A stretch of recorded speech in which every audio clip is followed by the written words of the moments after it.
I'm here to share with you my personal story and the ideas I have to try and prevent what happened to me to other people. And I'm going to do that by, as I said first, tell you a little bit about myself, my past, then go into the reasoning behind why I think the involvement of victims' voices could help in the de-radicalization fight. I'll share a little bit about what I think I can do in that fight, and I'll then finish by telling you a bit more about a project proposal we are currently developing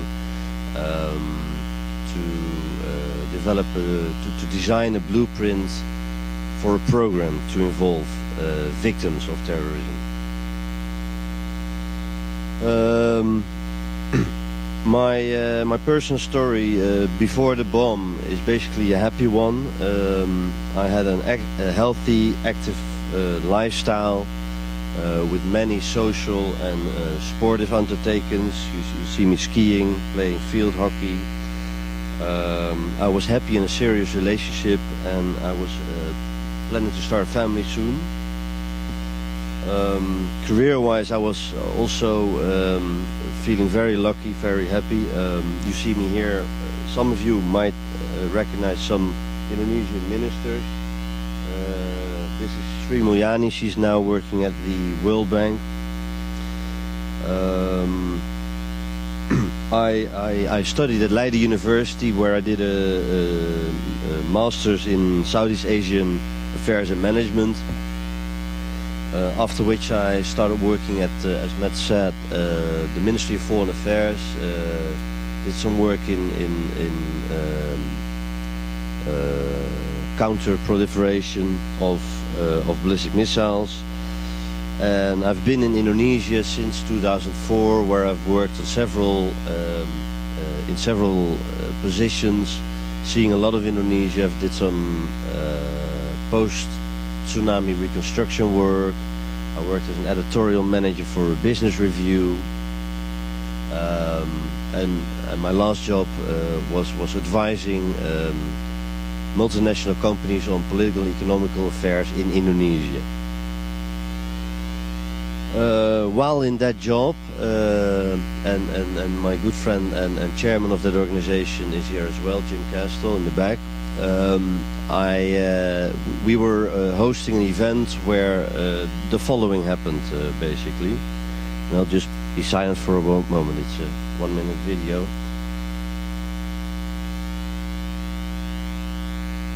That is the bomber with the bombs on in his suitcase and on his in his backpack, which he wears at the front, actually.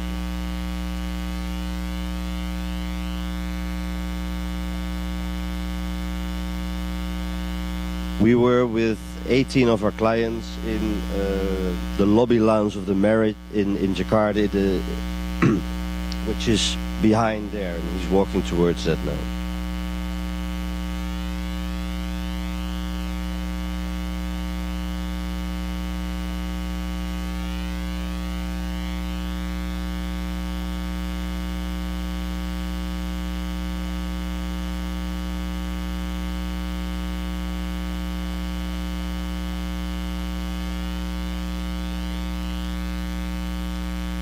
Well, that was that. This is an overview of where everyone was sitting. The green ones survived. The blue and the black ones didn't. And I'm the yellow one. So I was really lucky to survive. It was really close. And what I still remember was we were sitting with all of us, making some jokes before we really wanted to start the meeting. And all of a sudden everything went blue in front of my eyes, and I saw myself falling. Not falling out of the chair, but falling in the sky. And I couldn't get any breath. I couldn't get... I still remember I was trying to respond to a joke of one of my friends, one of my colleagues there, and I couldn't because there was no oxygen. And I think after half a minute, or it could be 2 minutes, I don't know, I regained conscience again, lying on the ground in the rubble, and I couldn't get up because my left lower leg was half of my body, and my right lower arm also felt like it was off my body, so I couldn't get up. So I shouted for help, and after some time, and during this, the sprinklers were on. Actually, I forgot to mention that, but someone picked me up, one of the security guards, and carried me outside. And I still remember, with my left arm, I took my left leg, not to leave it there because I hoped it could still be reattached. And I still remember telling him, "Don't forget my arm, don't forget my arm." And I think there were two that actually helped me and carried me outside and put me on the curb there. I was laying there, and a good friend of mine, also a Dutchman, was laying next to me, and he shouted almost euphorically, Max, we just survived a bomb attack." And I said, "Well, yeah, but look at me, I lost my arm and my leg." And he looked at me and said, "But I still see them. Now, I didn't try and fight him on that, I just kept silent. After a while,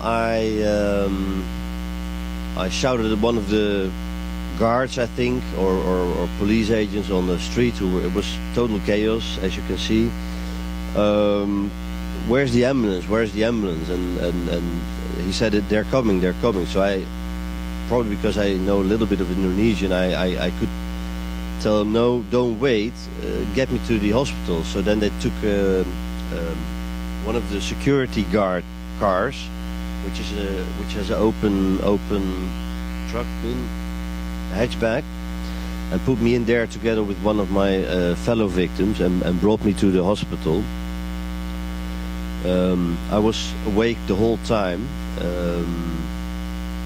conscious, and at the hospital they put me in the grass, and I shouted international SOS, which means as much as my insurance will cover an evacuation to Singapore, where medical treatment is a bit more advanced than Indonesia itself. And I still remember someone coming up to me saying, it's okay," and then I lost conscience again. Probably because that was my survivor's instinct, that only there I felt safe, in good hands. I was put in an induced coma, and only 2 days later was stable enough to be evacuated to Singapore. My lower left leg was already amputated in Jakarta, and as you can see,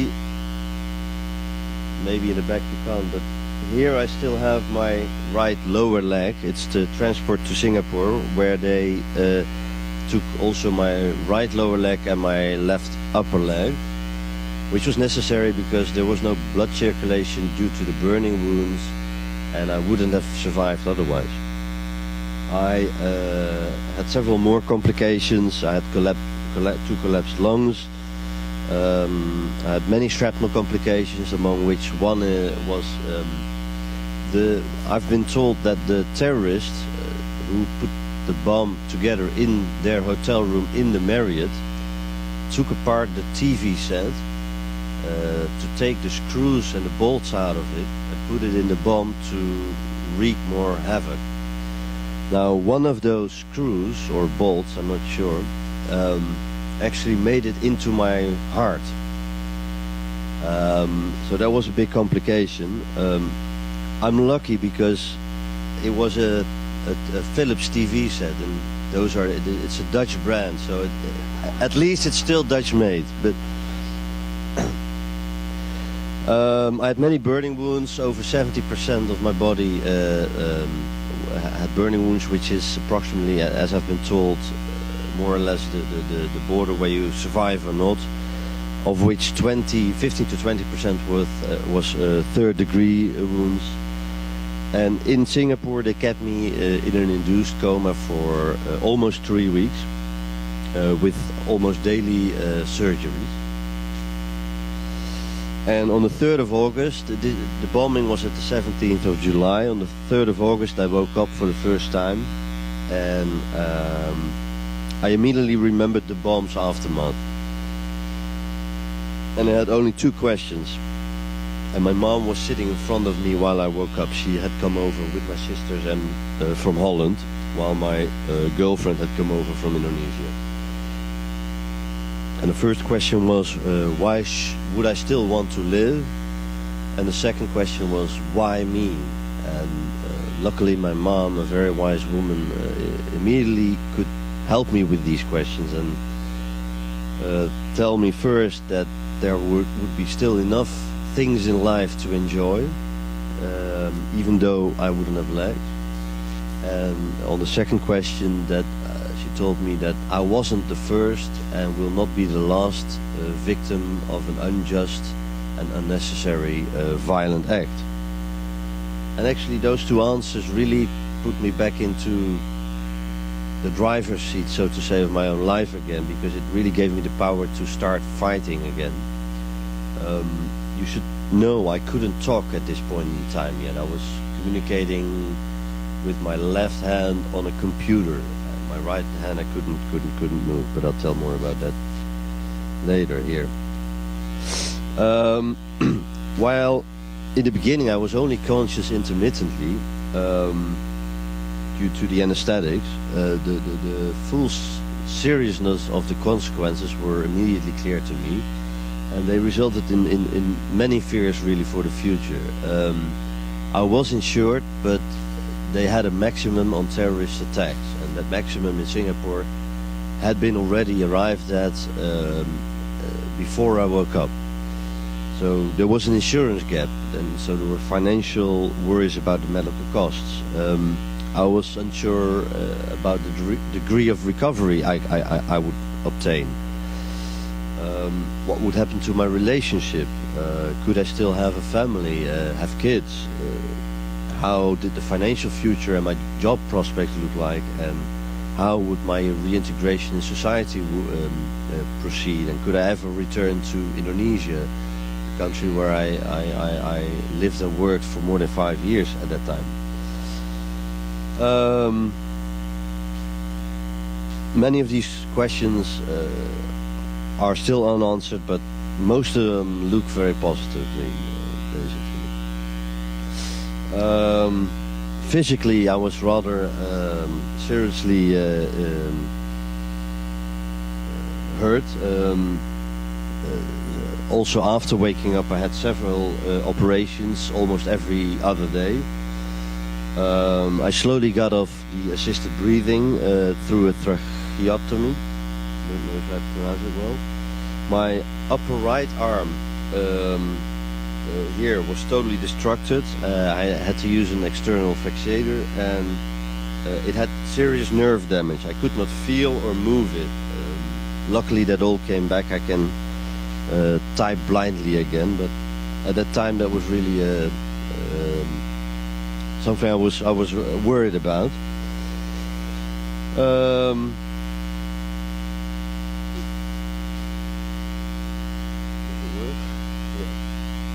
This is just to show you a little bit of my progress made ever since. Trying to walk, learning how to walk again on prosthetic leg. 2.5 minutes. Here I'm really doing my first steps, and as you can see, my therapist has to push around the pillow for my right knee, which is still there but not usable.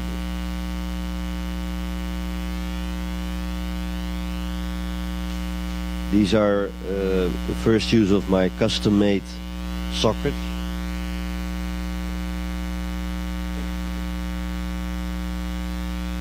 First time using no stick. Very small steps still.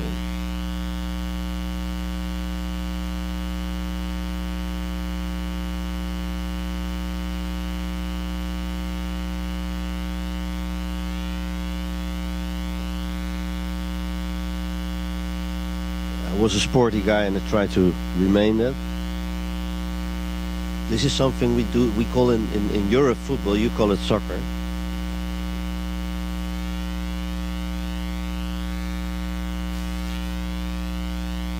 This is the trick.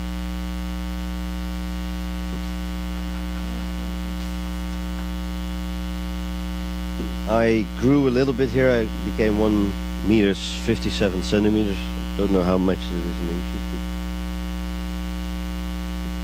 Makes it possible to make greater steps, bigger steps, but it also is harder to keep your balance. And here I'm 172, almost my old length. I was 178.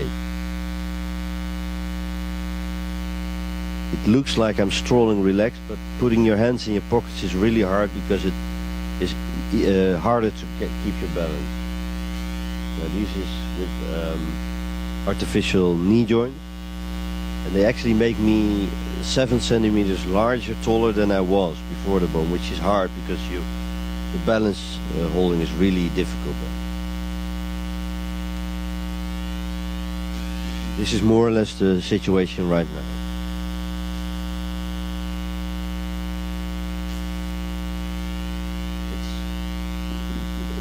It's rather functional. I could start working at the department for city walks, but it does it for me at the moment.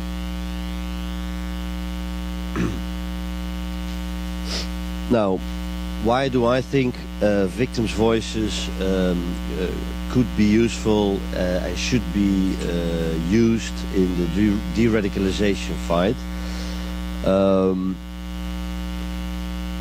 I don't think the guy who walked in, who we just saw in the video, his name is Danny Dwi Permana. He was an 18-year-old from a family that was broken up.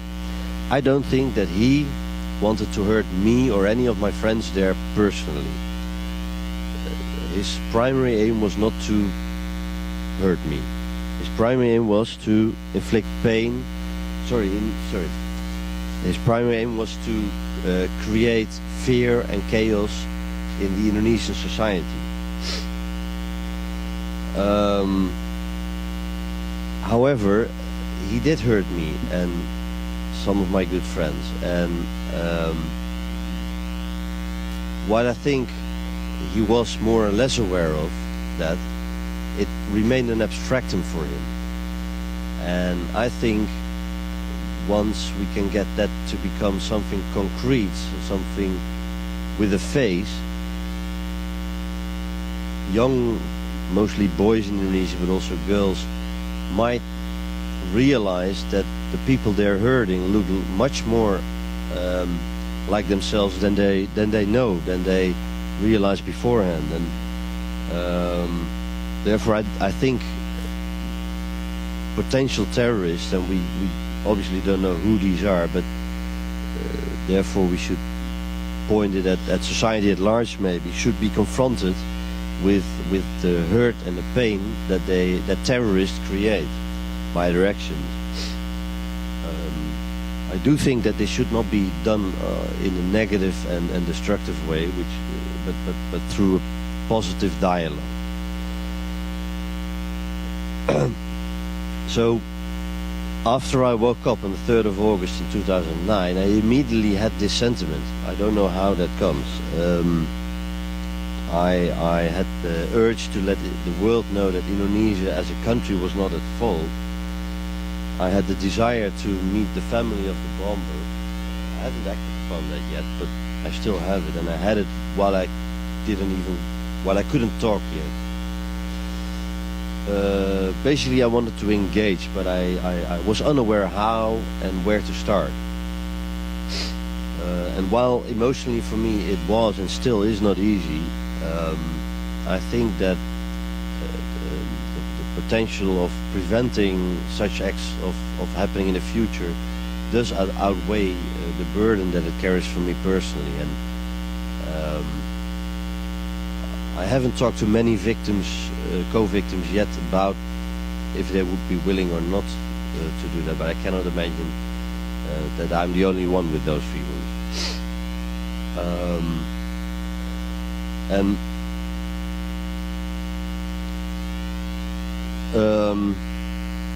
After waking up, and I have to tell a little story about what, just after the bombing, when I was put on the curb, I still remember shouting two things in Indonesian.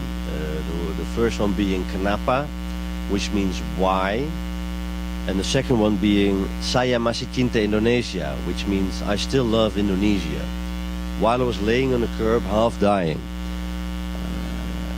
I tell you this just to show my love for Indonesia, how deep it is and was, and part of that I think resulted in when I woke up and I still couldn't speak. I asked Jim, my boss, who was visiting me in Singapore, through the computer and through lip reading, if he could write a letter to the Indonesian president, because I remembered it was almost Indonesia's Independence Day coming up, and I wanted to congratulate the president on that occasion and let him know that I didn't blame Indonesia. So Jim wrote that letter, delivered it to the palace, and the president was really touched and sent me a very nice letter back. Both these letters got published. You can search them on the web. And they resulted in the first time that I went back to Indonesia in February 2010, that the president of Indonesia invited me to come to the palace and meet him. Included a very short video of that.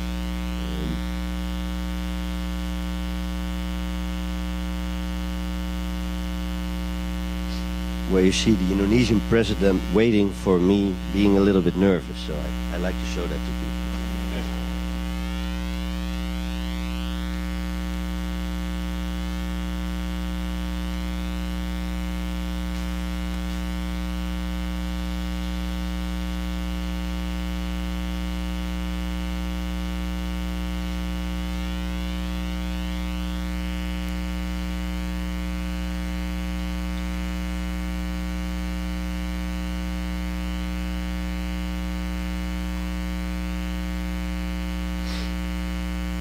Now that little action, which was initiated while I was still in the hospital in Singapore, resulted in this and resulted in this visit, had an immediate impact.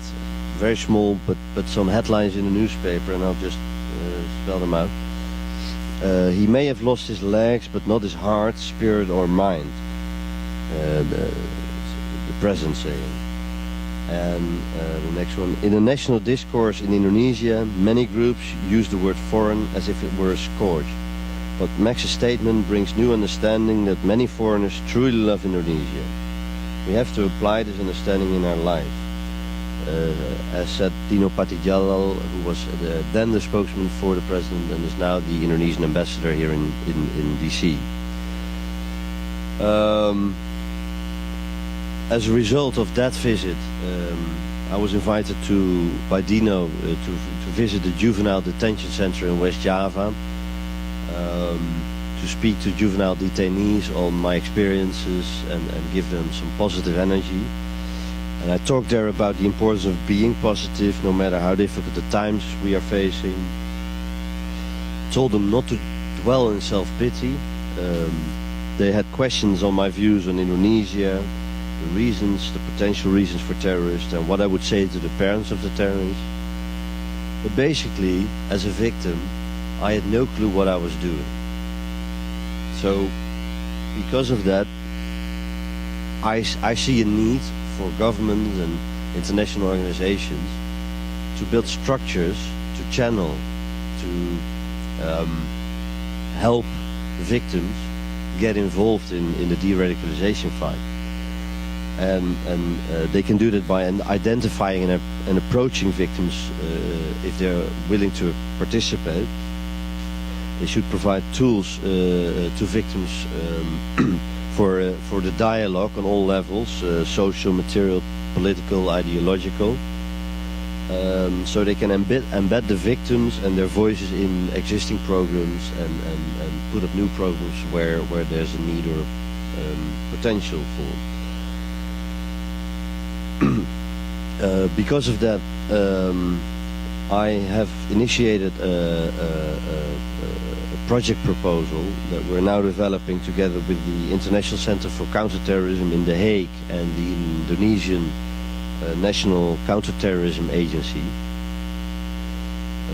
for a study which should result in a blueprint for the implementation of such structures to involve victims, and preferably such a blueprint could then be used also for other countries, obviously adjusting it where necessary for local situations. We're currently in talks with potential donors on that and working hard on that. Just to give you an idea about some of the deliverables that would come out of such a study is how to create a focal point for the coordination between the victims and the government and the respective government. Set up a central database of victims. We would have to establish protocols for approaching and selecting victims, because you can't come on the first day after the bombing or after any terrorist attack and ask the victim if you would be interested. That's not a good idea. Training and support for the selected victims should be developed.